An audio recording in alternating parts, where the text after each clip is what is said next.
கார்த்திக் சுப்ராஜ் வெளிநாட்டில் வேலை செய்கிறத நிப்பாட்டு தமிழ்நாட்டில் டேரக்டர் ஆக போகிறோன்னு சொல்லிட்டு 2012 விஜய் சேதுபதி வச்சு பீசான்ற படம் மூலமாக அறிமுகமாகிறாரு. 2014 சித்தார்த்தை வச்சு ஜிகிர் தண்டா XX படத்தை டைரக்ட் பண்ணி பிளாக் பெஸ்டர் ஆகும்போது பாபி ஜிவிக்கு பார்த்தீங்கன்னா ஒரு பெஸ்ட் ஆக்டர் அவார்டே பார்த்தீங்கன்னா கொடுக்குறாங்க. அப்படியே 2016 விஜய் சேதுபதியை S.A. சூர்யாவை வச்சு பார்த்தீங்கன்னா இரவின்னு படம் பார்த்தீங்கன்னா எடுக்கிறாங்க. ஆனால் பாக்ஸ் ஆஃபீஸில் மிக்ஸிவ் ரிவ்யூ பார்த்தீங்கன்னா வந்துச்சு. தொடர்ந்து அப்படியே பார்த்தீங்கன்னா 2018 பிரபுதேவை வச்சு பார்த்தீங்கன்னா மெர்க்குரின்ற படத்தை எடுக்கிறாரு. அந்த படம் பார்த்தீங்கன்னா படம் நல்லா இருந்தும் பார்த்தீங்கன்னா பாக்ஸ் ஆஃபீஸில் அந்த அளவுக்கு பெருசாக போகல. இன்னொரு பக்கம் 2019 சூப்பர் ஸ்டாரை வச்சு பார்த்தீங்கன்னா பேட்டன்ற படத்தை எடுக்கிறாங்க.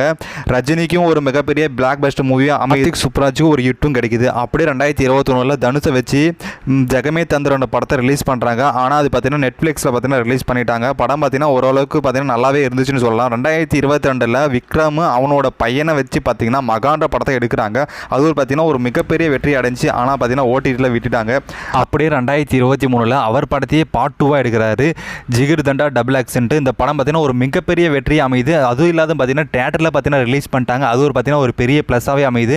அதனாலே பார்த்தீங்கன்னா கார்த்திக் சுப்ராஜ் ஒரு மிகப்பெரிய டேரக்டராகவே ஆகிட்டார். அதுக்கப்புறம் அவர் எடுக்கிற அடுத்த படம் பார்த்தீங்கன்னா சூர்யா வச்சு எடுக்கிற அந்த படத்தோட டைட்டில் பார்த்தீங்கன்னா ரெட்ரோ. அந்த படம் மிகப்பெரிய வெற்றி அமையும்னு சொல்லிட்டு நான் வேண்டிக்கிறேன். Happy birthday Karthik Subbaraj.